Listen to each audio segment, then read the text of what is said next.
তো ডি বাপিতে দেওয়া প্রথম ফ্রির খাবার হলো কফি। আমরা ফুড ব্লগার। হ্যাঁ কি বলছিস বিট্টু ভাই? আমরা ফুড ব্লগার, আমরা ফ্রিতে খাই।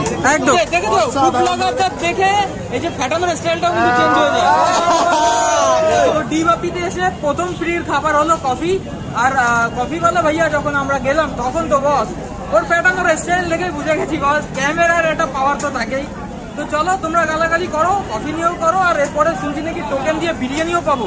তো ওটা নিয়েও বলতে ছেড়ো না, কারণ তোমরা তো করবেই, আমি বললেও কি না বললেও কি করতে থাকো। ওখানে রসগোল্লা কফির পরে কেন জানি না রসগোল্লা সার্ভ করা হলো, বাট চলো খাওয়া যাক এক এক করে। ফ্রির বলে কথা,